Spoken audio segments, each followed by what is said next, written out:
Welcome to Storymakers, Get Your Story Noticed. My name is Becky Wiegand, and I'm the Webinar Program Manager here at TechSoup. I've been with the organization for 6 years, and prior to that worked for small nonprofits for about a decade in Washington, D.C. and in Northern California.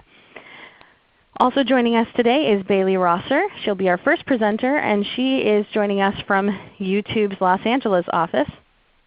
And she is in charge of a team that helps manage the audience development strategy. And so they help people expand how they reach your audience and expand how you grow your audience on your YouTube channel.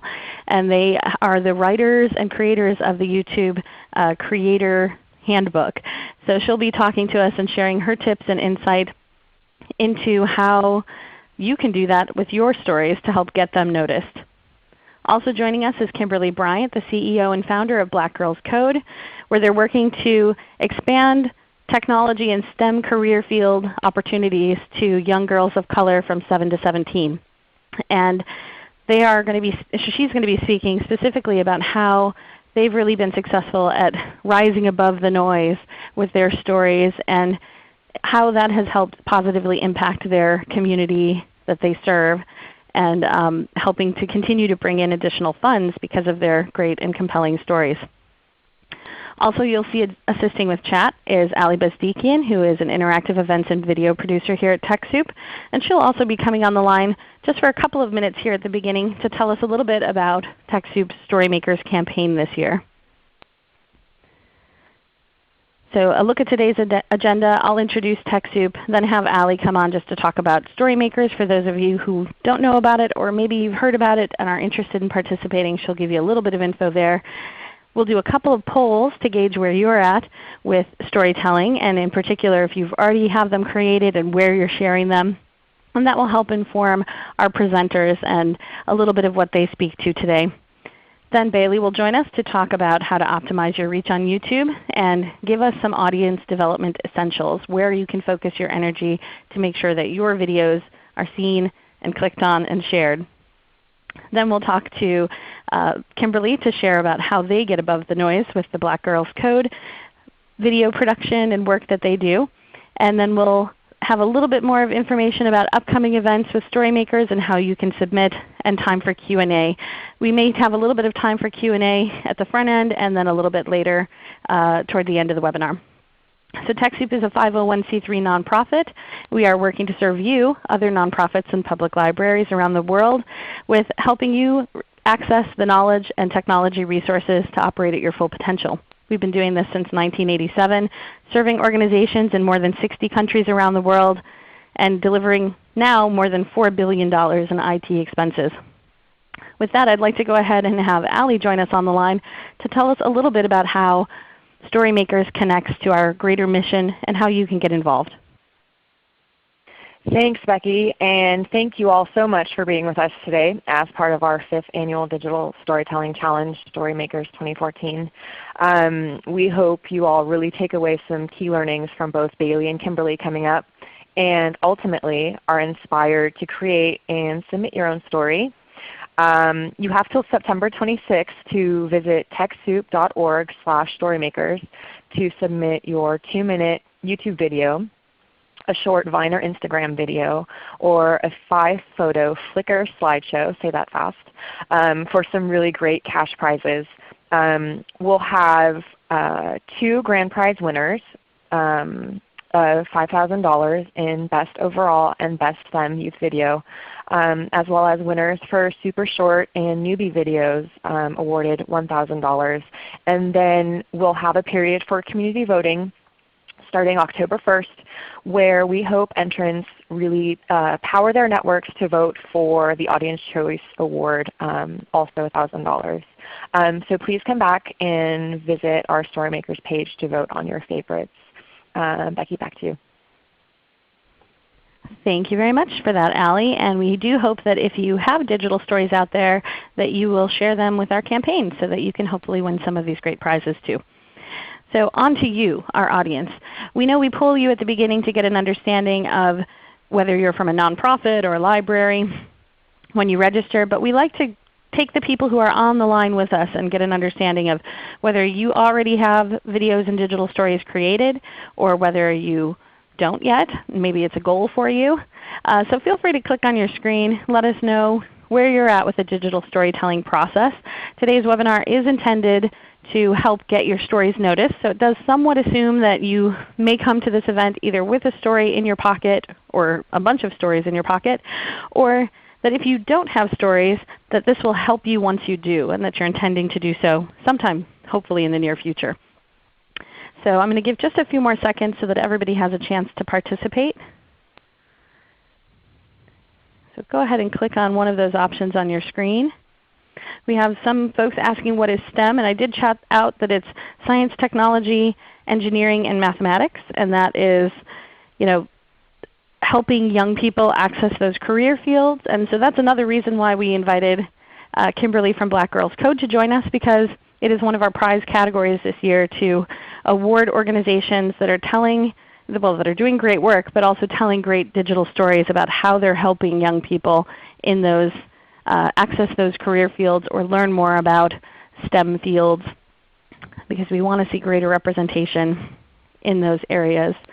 So I'm going to show the results quickly. So it looks like about 43% have already created a story or have maybe some in their pocket ready to go, which is great.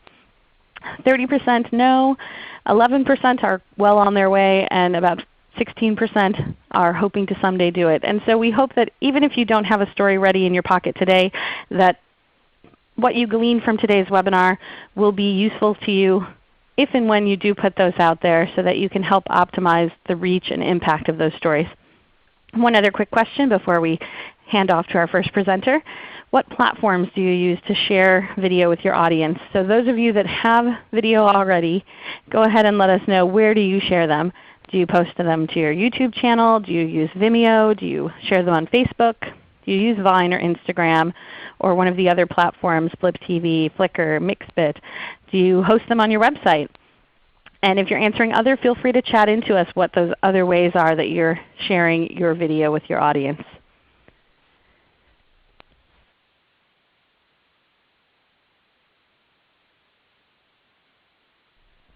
So I'm going to give just another second for everyone to participate in that.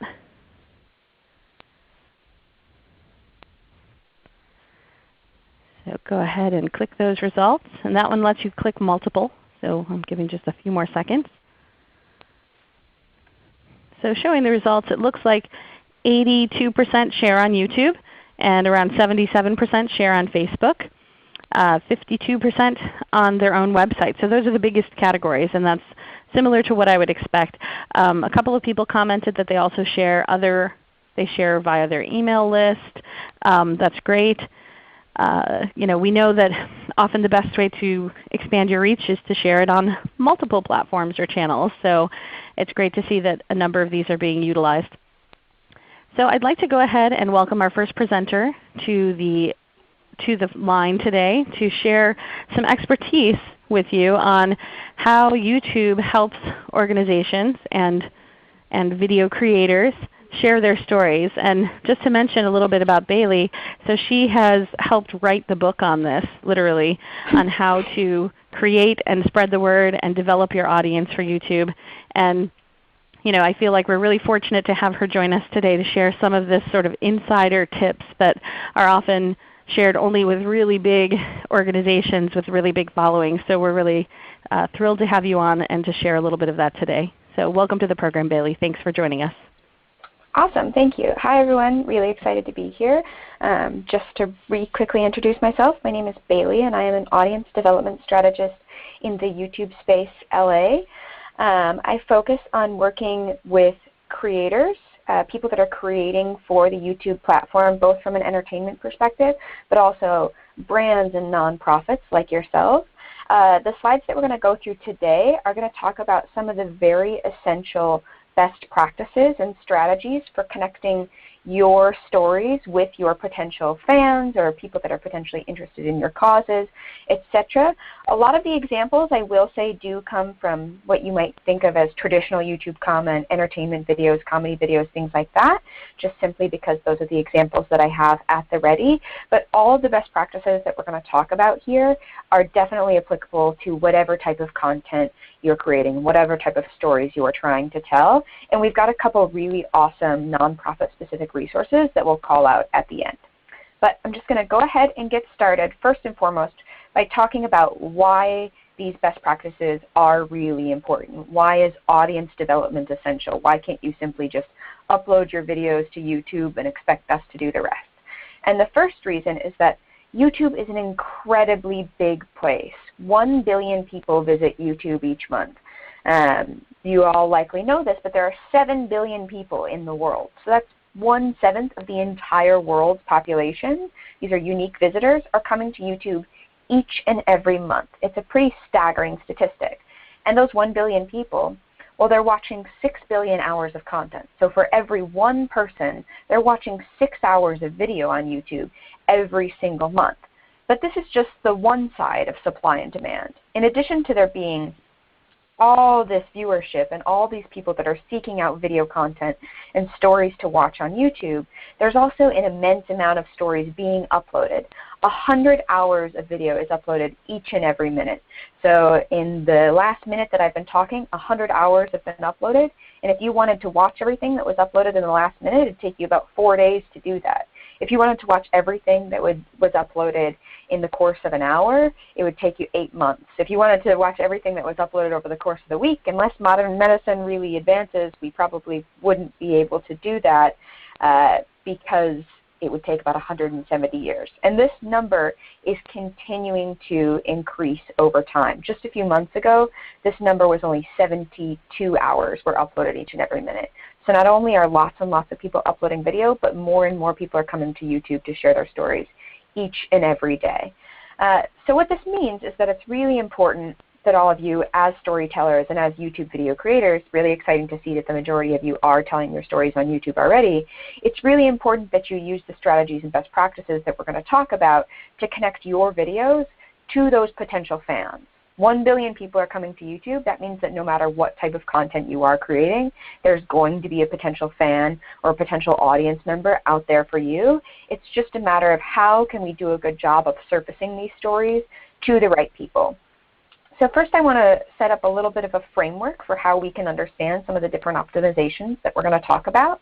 And it's this audience path or audience funnel for channel growth, which really has 4 stages. First and foremost, you have to get your video discovered by an audience member. And that's really where I'm going to spend the majority of my time today talking, is about the different optimizations that you can use to help get your video discovered. Then hopefully you're creating really great content, so those users and those viewers are going to watch the video. But then if you really want to foster what we call a sustainable audience on YouTube, an audience that's going to keep coming back and is going to know that your YouTube channel really is a destination for great content, we've got to get them to watch more. And I'm going to talk about a couple quick tactics you can use to help people to watch more of your videos and eventually become a fan, somebody who's going to evangelize your videos by sharing them with their friends, but also hopefully evangelize the causes that each of you are working on. So we're just going to get started. And the first few slides are a little bit interactive, so it's hard to do since you're all sadly muted. So I'm going to ask that you participate via the chat module in ReadyTalk. The first thing that we're going to talk about and look at is thumbnails. Because when a viewer comes to YouTube, they're looking for visual information. YouTube is a very visual platform, and that's how our viewers and our audience members are making their decisions.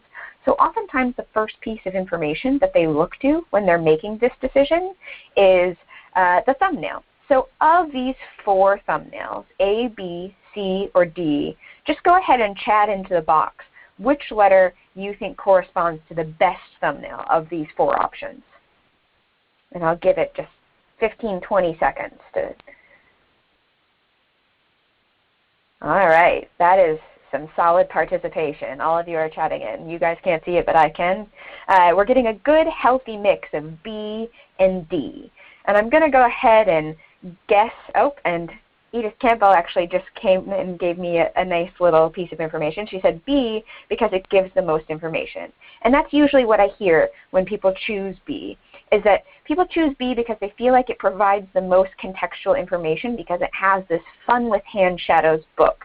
And assuming that that's the subject matter of the video, that is nice to have. It tells me a little bit more information that this is going to be about hand shadows, and also that corresponds to the visual imagery. For those of you that said D, oftentimes the reason that I hear people say that D is the more compelling option, like Virginia Lord just said, is because it's more compelling, it's more fun, it piques curiosity, it's interesting. It's slightly more visually compelling, it draws you in, whereas B is a little bit more distant. And I think that that's really good to take note of. Now I'm going to quickly make one adjustment to these images. And now given this, I already sort of gave it away with the green arrow, but you'll likely all agree that at this size, B becomes no longer an ideal choice. And the reason being is that they're trying to convey this textual information on the cover of the book in B that becomes really illegible. It's hard to see what exactly is going on in the thumbnail now at that size, whereas D is still very legible, it's very visually compelling, and it still draws you in. And so D is the ideal choice, I would say, of these 4 options. So just to speak to what the full list of thumbnail best practices are, first and foremost, it's really important that you use a clear and in-focus image. So D was really great because it was a nice close-up of Michael from Vsauce. It's an edutainment channel. It was a nice clear in-focus image of his face, and he really is the subject of the videos. He's a regular personality, so it was nice to see that interesting, compelling in-focus expression that drew us in. High resolution. So anyone that is part of the YouTube Partner Program, which is to say that you're allowing your videos to be monetized, have the ability to actually upload a custom thumbnail. So as opposed to just selecting one of the 3 automated frames of your video that we suggest as thumbnails, if you're part of the YouTube Partner Program, then you can actually upload a custom designed image. So you could pull a still from your video into Photoshop and amp up the contrast and the saturation and add text that could be legible, or just customize that image to make it really clear and nice high resolution. That's really important.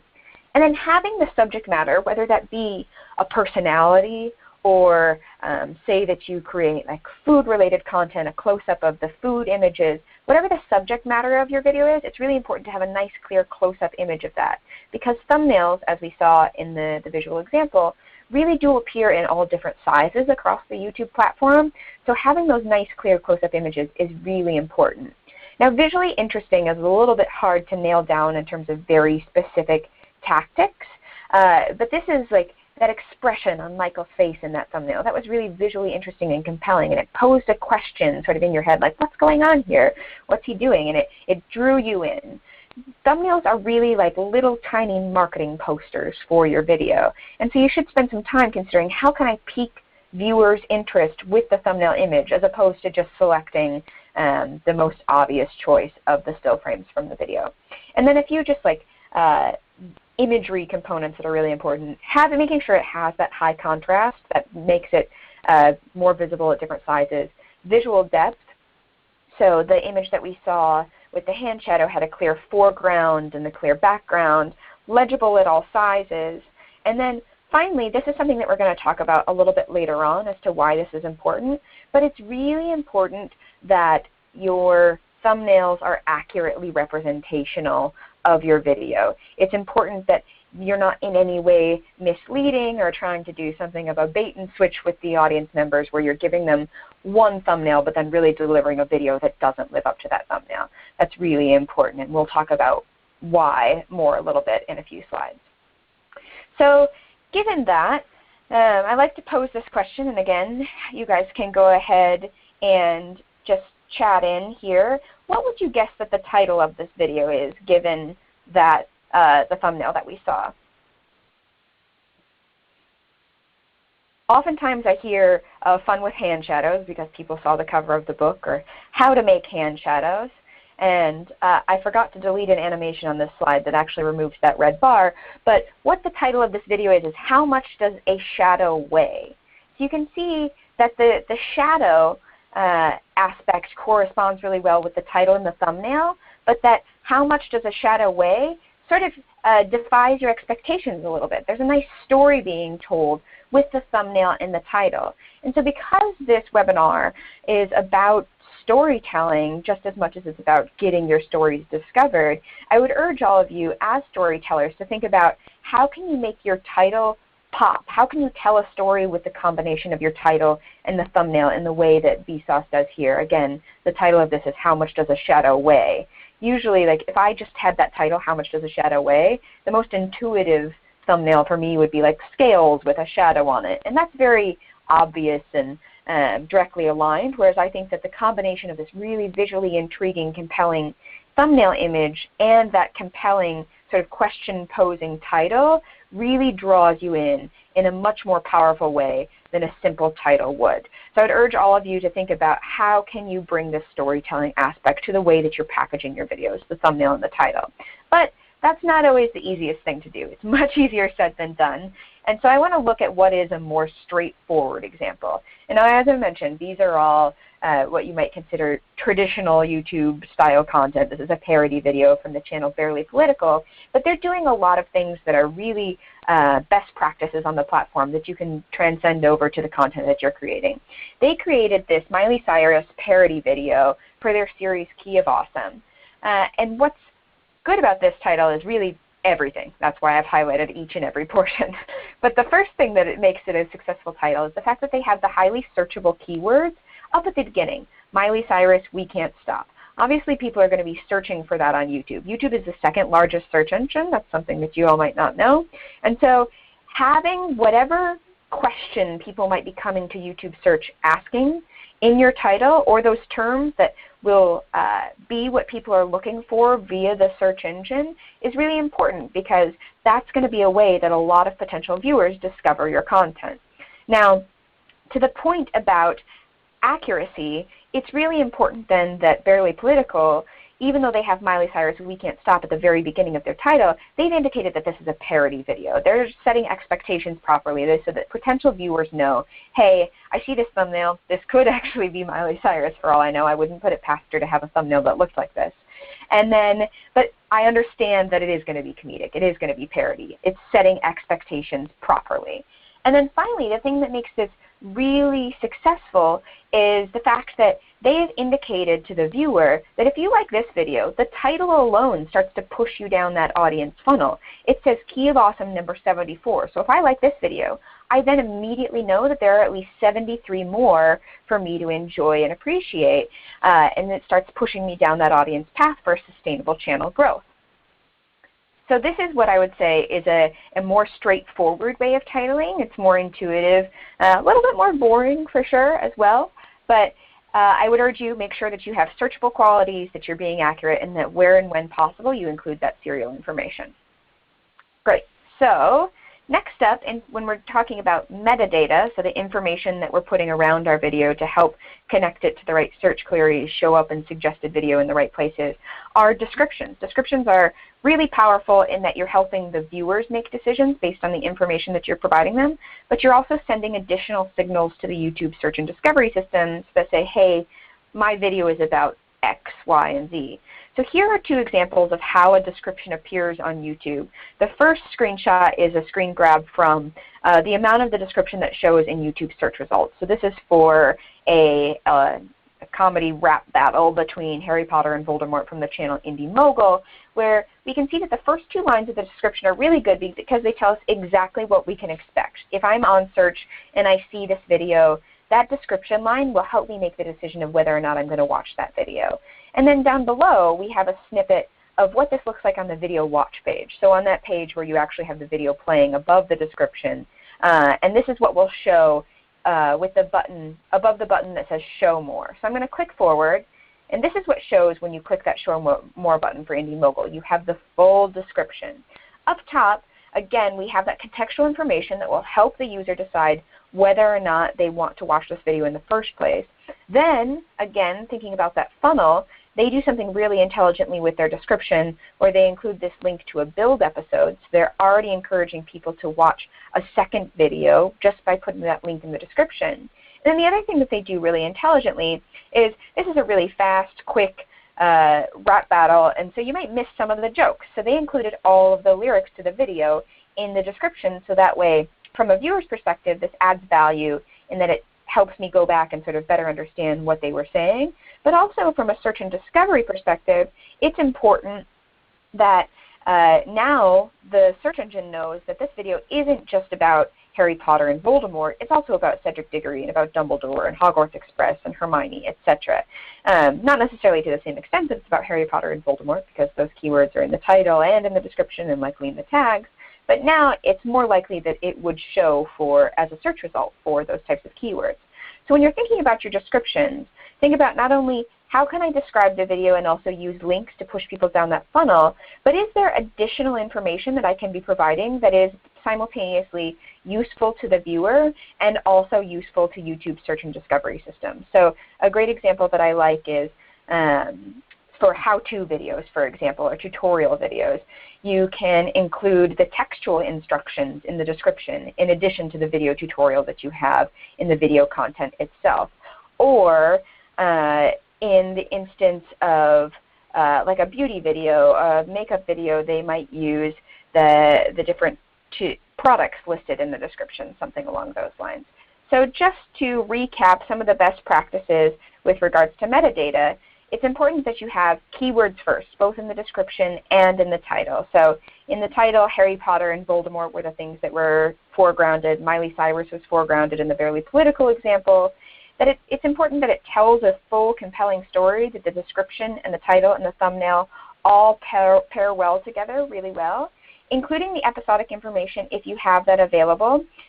Make sure that everything works with the thumbnail, like I was just saying. And again, it's really important that it's accurate, that it is accurately representational and isn't misleading in any way.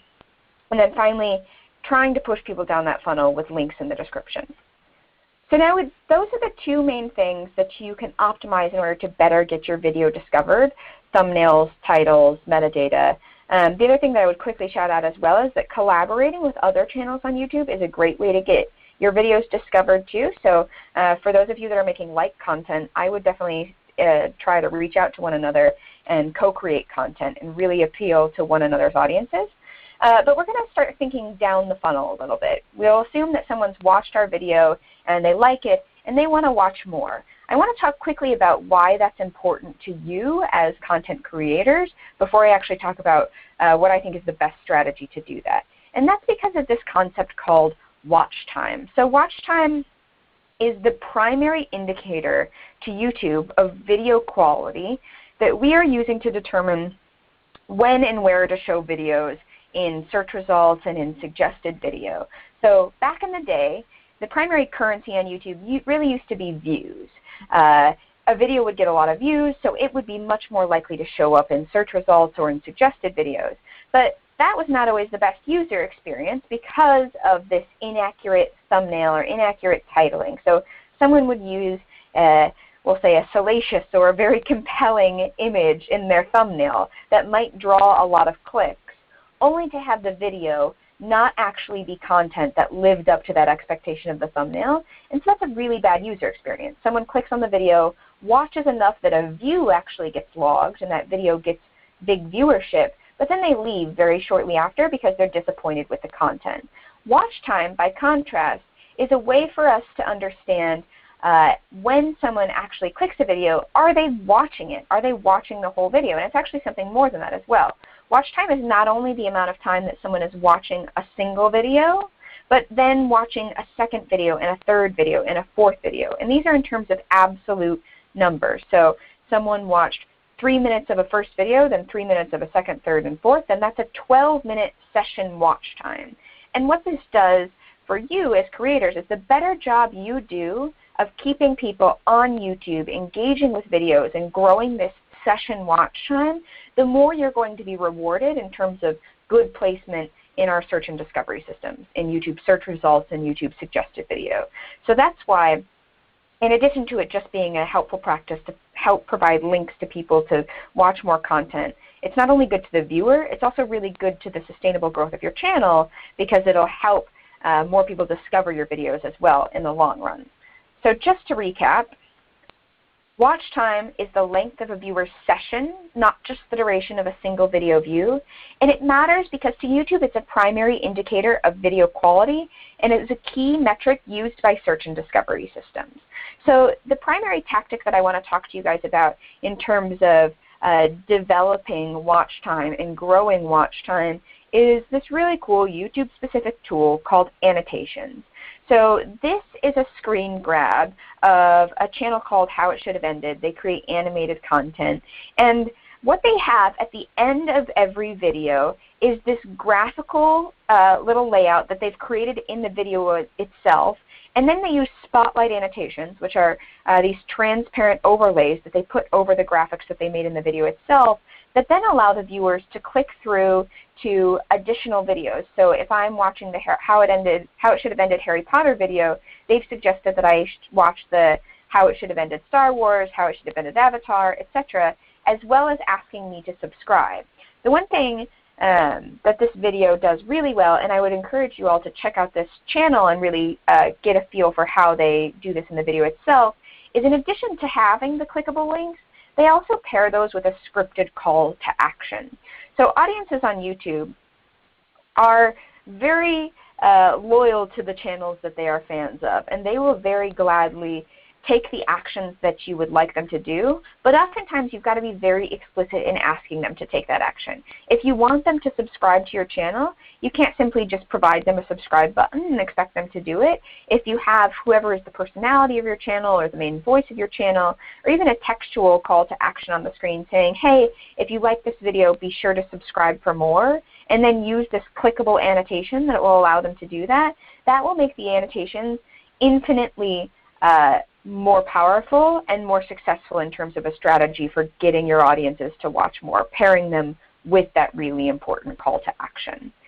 So when using annotations, there's a couple things that I want to call out, and those are no-fly zones. So it's really important that you avoid the top and the very top, because if you embed your video across other platforms, then your title will actually drop down in this section, which then would not allow you to click that annotation. And in the bottom, if you are enabling ads or advertising on your content, you are part of the YouTube Partner Program, any annotation here will actually conflict with that. The other thing that I want to call out is something that I don't have a slide for today, but it's a scalable annotation that you can apply to all of your videos all at once, called in-video programming. And in-video programming is really great because it allows you to feature either your channel or one video, and it will promote your channel and that video across all of your content library. So you don't have to manually go in and add these annotations to each and every video that you create. So really powerful. Just to recap some of the best practices with regards to annotation, link to more content, link to subscribe, make sure that you avoid the no-fly zone. One thing that I didn't talk about is that oftentimes a lot of creators will use annotations throughout the video. And this is not desirable. If you think about your own experience as a YouTube viewer, if you come and you discover a video and you click on that video and you start watching it, it's not likely that you're going to want to move on and go watch something else 10 seconds into that video. You're going to want to wait until the end when you're ready to move on to more content. So where and when possible, try to primarily use annotations at the end of the video to direct that user's session, and pair those with calls to action because that really does help their performance. And then finally, check out this tool, in-video programming, available underneath channel settings in your YouTube channel. Really powerful, really cool. And all of the best practices that we talked about, in addition to many, many, many, many more, are all available at youtube.com/creatoracademy. This is the evolution of the resource that my team and I create, which is the YouTube Creator Playbook. The Creator Academy is great because it has best practices not only for these very tactical things like thumbnails and titles and annotations and playlists, but it also has great resources about how can you make videos that are shareable and that are interactive, things that discuss the actual content of video and how you're storytelling on YouTube as well. We also have lots of great boot camps and prepackaged curriculums that we often send out through the Creator Academy, so I definitely urge you guys to check this out. Recently revamped, really great resource. In the follow-up, you guys will also be receiving a link for the YouTube Playbook for Good, which is a YouTube Creator Playbook specifically for best practices and strategies for nonprofits.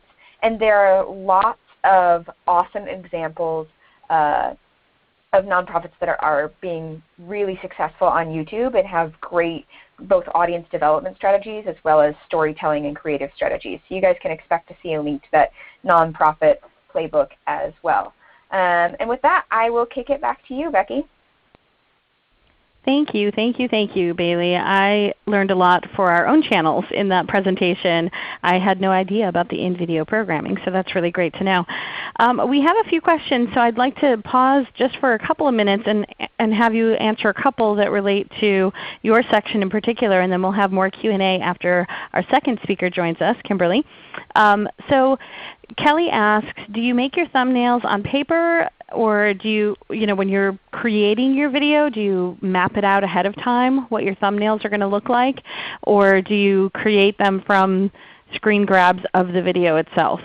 What do you recommend? Yeah, definitely depends on the type of content that you're creating. So I would say that a best practice that a lot of really successful YouTube creators have is to, when they're creating a video, to shoot the video and then to stage like a really nice still image, and then take their digital camera and take that really nice, visually well-composed still image with the DSLR, and then use a tool like Photoshop to enhance that image and make it a little bit more polished. So I would say that the people with the most time and resources to dedicate to a YouTube channel usually do map it out independently as opposed to just grabbing a screen grab from the video and editing that. But definitely bandwidth is different. I would just urge you, whichever method you're using, try to make sure that the image that you are choosing does map back to these best practices that we talked about. Clear, in focus, close up, and visually compelling. That's great. And for those who are not familiar with YouTube's channel and editing processes when you upload a video, it automatically will create a couple of thumbnails based on things it grabs that YouTube algorithms think are visually stimulating. And so you can always default to those, but your points here make it so clear that it's really ideal if you use the best practices that Bailey is letting us know about today. One other question, and then we'll move on to Kimberly, and then we'll have other questions for Q&A after. So Joyce asks, does the watch time analytic favor a longer time length video, or is it as it seems a user's overall watch time tally? So do watch times favor length? Great question, and this is often when we start talking about watch time, and it is a little bit tricky. So this is what the slide where I had it looks like 4 video players was intended to communicate, is that watch time is not just simply about the amount of time that someone is watching one video. It's about the amount of time that you're keeping them engaged on YouTube overall. So if you have a 20-minute video and someone watches 10 minutes and then leaves, you're actually better off having 6 2-minute videos that keep them around the entire duration, and then they've had a 12-minute watch time. But even though we're talking about search and discovery systems and algorithms and all these complex things to optimize for, what I would really say is just do your best to keep people engaged on YouTube. Make content that is the right length for the content. Don't try to overinflate it just to generate watch time, because that it eventually will not be a good strategy for you, because likely people will just leave because it's harder to keep it compelling when you just sort of stretch it out arbitrarily. So focus on making videos that are the right length for your audience's attention span. And I'd say that you can look in YouTube Analytics at the audience retention report to see just how much of your current videos people are watching, where they're engaged, and where they're leaving and moving on, and use that to sort of inform your editing decisions and your time length decisions in the future. If you have a 5-minute video that people are really only watching 2 minutes of currently, maybe you think about making a 2-minute video in the future, and then just encouraging them to watch a couple more 2-minute videos after that. That's great sage advice. And I think a lot of your tips, what I like most about them is that they can be used and employed no matter where you're creating videos and sharing them. So making a compelling image for someone to click on can be just as useful if you're sharing it on your own website as it is if you're sharing it on YouTube. Engaging titles, and I like all of these content ideas. And for those of us who are using YouTube, a lot of really terrific tips on optimizing our channels and using all of the benefits that YouTube has to offer in the editor and channel settings. So with that, I want to go ahead and invite our second speaker, Kimberly Bryant from Black Girls Code, who's going to be joining us to talk a little bit about how Black Girls Code has kind of risen above the noise, so to speak, and had their stories heard widely and have created a lot of impact for their communities as a result of getting their stories out there. So a bit of a case study here, but to talk about how they've done it well. So welcome to the line, Kimberly. We're really glad to have you. Hi, Becky. It's great to be a part of the webinar today. I definitely learned a lot myself just listening to Bailey's presentation, and hopefully can share a bit about the story behind Black Girls Code and how we've really used that story to drive engagement and to drive really focus on our organization and the work that we're doing. So thank you for the opportunity to share. So I'm going to start a little bit by giving a background and history of our story with Black Girls Code. We are a nonprofit organization based here in the Bay Area in San Francisco, California, founded in April 2011.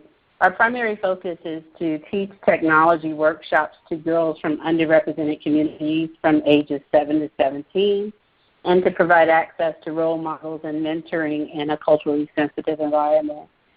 The story-making process has really been a part of both our founding story as well as our organizational story from the very beginning.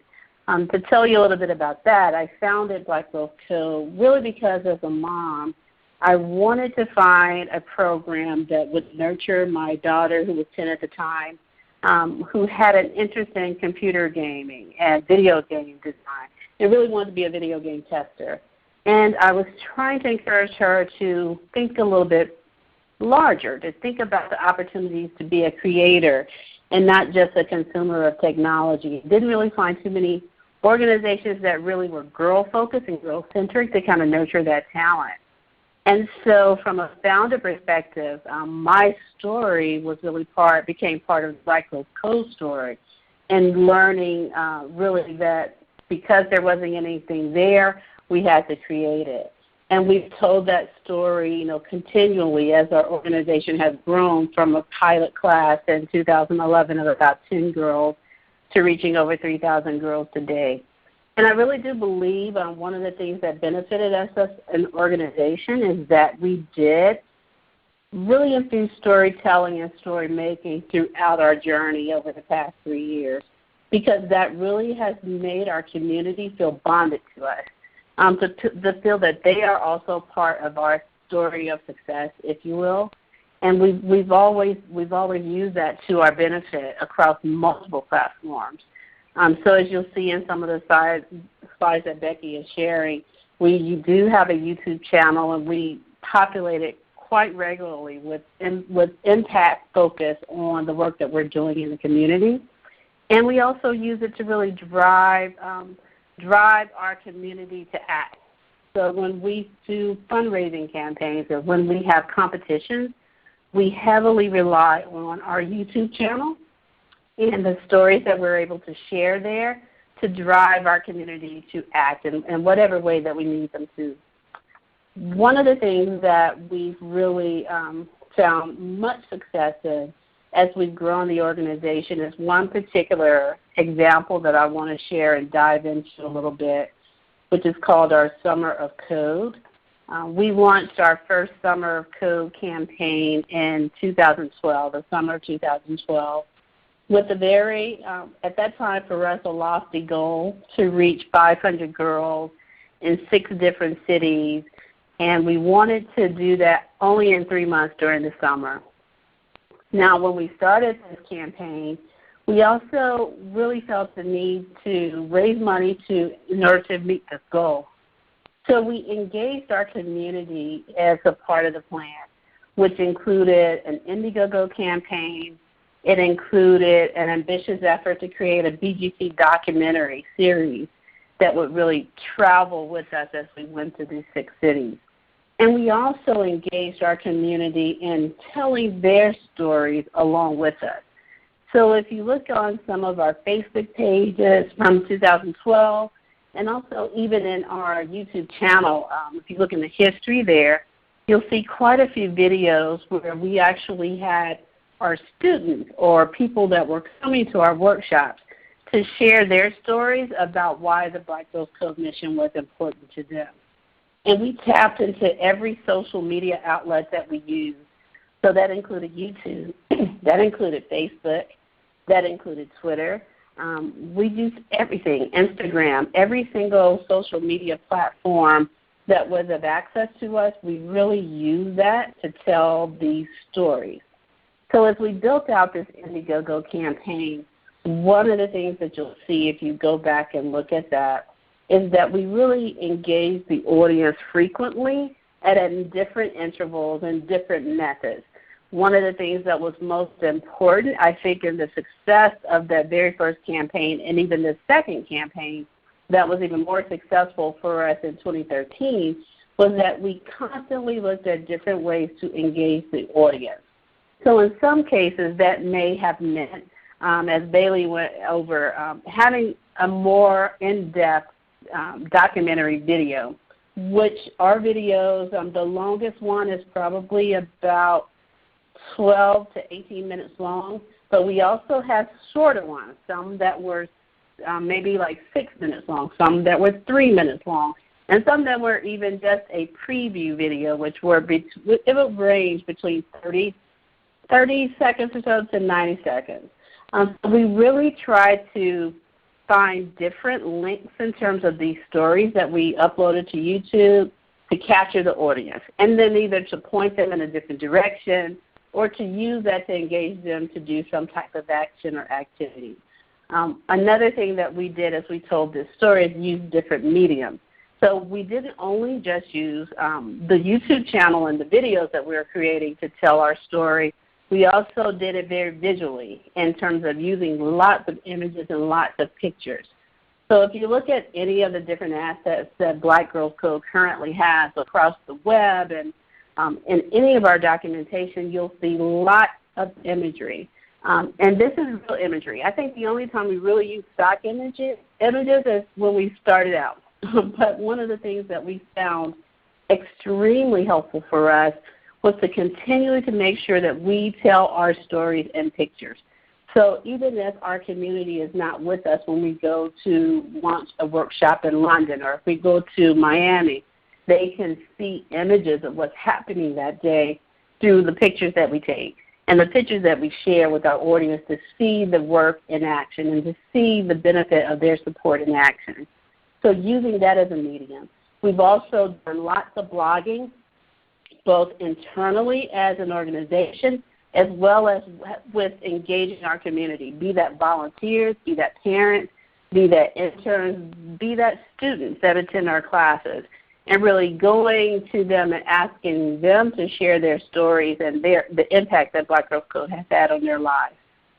So all of those different ways of engaging our audience and engaging our community has really allowed us as a very small nonprofit still today to have a tremendous impact far beyond just the outreaches of our immediate community.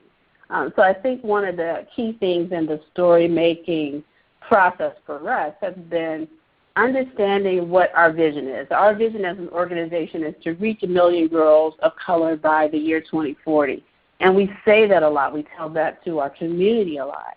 But as we tell this story piece by piece and step by step, we engage them on that journey with us by using these tools. So using the YouTube channel as an option, creating a documentary, creating pictures, reaching out for verbal stories and written stories from our community.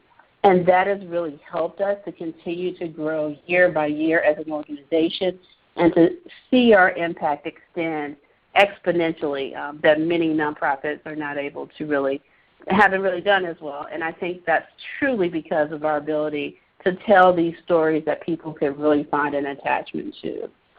So that tells you a little bit about some of the things that we've done and really had great success with doing, particularly in these 2 Summer of Code campaigns in 2012 and 2013. I definitely would encourage anyone that's interested to look back out at our Indiegogo pages for that information and see some of the stories that we've told, as well as to look at our YouTube channel, because you see all types of things there in terms of what we've done from a campaign standpoint. When we've won awards, we try to utilize our YouTube channel to have that message get out, but different ways to really continually keep our community connected to what we're doing as an organization by utilizing stories and painting a picture of where we're going as an organization. So I hope that's helpful. That's really great, Kimberly. And I want to just take a second to congratulate you, because the impact of your storytelling and the work that you're doing in your communities is evident when we see that just this past week Google has decided to donate $190,000 to Black Girls Code to help expand their program. So for a very small organization, they really have been able to rise above the fold and get really tremendous recognition that they deserve for the great work that they're doing. So we were very pleased to see that announcement in the run-up of this webinar, so congratulations on that. We would like to switch to Q&A in just a moment, but I want to first just remind people to submit your stories if you have them. Feel free to use the tips that are in this webinar and the prior webinars that we ran on the Storymakers campaign both this year and in prior years. I'll point you to some of those resources right after Q&A, but just a quick reminder of our deadline for submissions. So looking at questions, Kimberly, since you're still on the line with us, I'd like to have one for you first. We have Kelly, who's a librarian, who's wondering how they could bring a coding program like Black Girls Code to their community, because they want to know, like, if they could pull out laptops and allow them to watch the videos and assist where they need to, how could they bring a program like that to their community to share their own stories? Sure. I'm happy to answer that question for Kelly. Black Girls Code, we are a chapter-based organization, so we start pilot projects in many of the new communities where we're looking to expand the program. So we're always looking for program partners to connect with, to really organize a pilot that would launch in a particular city. Current pilots we have are in Miami and Dallas, Texas. So we have a process that we go through to launch a new chapter in any given city, and I definitely will welcome anyone that's interested to reach out via our website to our standard email address to consider that. But there are also other resources that are there now that people should look into tapping into. One of our partner organizations called Code.org that launched the Hour of Code in 2013, last year, has done a tremendous job of pulling together resources online that are really packed with information that you could use right in your library today, to get kids interested in coding. But there are lots of free resources similar to that out there. I would look at scratch.edu. I would look at Mozilla for lots of tutorials and also lots of curriculum. There's a variety of information out there that's ready in terms of being able to really pack a lot of information that you could run a mini coding workshop right away in your library. But then also feel free to reach out to me as well. Terrific. Thanks for that. So we also have a question from Claire, who asks, what kind of human resources went into doing all of the outreach, gathering the stories, editing them, and sharing them on the web? How much of an investment is it for an organization, particularly a small one, to do that? That is a great question. For us as Black Girls Code, we were very, very lucky that one of our earliest employees had a background in marketing and a background in communication. And so in the early days of our organization, it was just myself and this one employee who was a communications and marketing outreach resource for Black Girls Code, and we literally did everything. So I will not tell you that it doesn't take a lot of work. It takes quite a bit of work to do that amount of outreach, and I would invest there. If I was looking at to do this over again as a startup, I absolutely hire a good marketing person. That's often a resource that small nonprofits are told not to put energy in and not to put money in, but that is one of the things that definitely helped us to move ahead of lots of the other organizations that are working in this space. I do believe is really having that strong marketing resource and expertise on our team, and really building your organization around utilizing social media and social platforms and resources like YouTube from the beginning, because that is where everyone is now. This is where they spend their time. So utilizing that in your organizational DNA, so to speak, from the beginning will help you to really get moved through the noise and have your mission heard, and really have reach those folks in the community that are going to be some of your strongest components.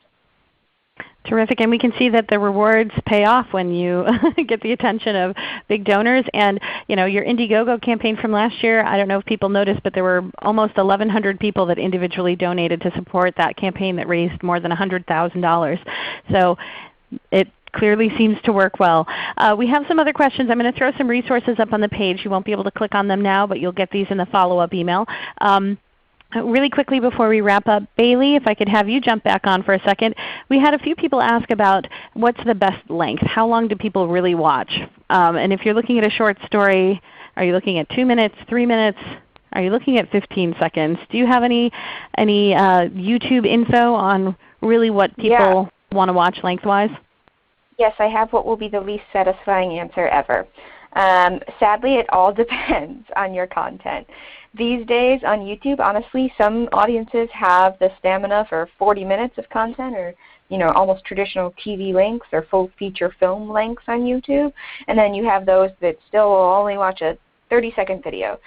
So what I would urge you to do is just get in there, check out your YouTube analytics for your channel. It's really powerful data. Honestly, when I talk to people that come from the traditional media industry and I tell them all the data that is available in YouTube analytics, their jaws sort of drop, because it's about as much as a TV production company would have if they had a full Nielsen report, full data for their TV shows. That's what you have for each and every video that you create on YouTube. So check out your YouTube analytics. Look at those audience retention reports to really understand if your audience is engaged with the full duration of the content that you're creating, and just use that to inform your content as you go. The one sort of best practice that I recommend for people who haven't ever posted content before and they're just getting started, make a video, send it to someone who is not familiar with the content at all, a friend, a family member, and say, hey, when are you getting bored during this? When do I lose your interest? Are there points that are less exciting than others, as opposed to just relying on your own instincts? You sort of get a little bit too invested, and it's hard to get that distance. And use that as a good gauge early on, and then use the data to make those decisions going forward. Terrific. And with that, I'm going to have to go ahead and wrap us up because we are at the top of the hour.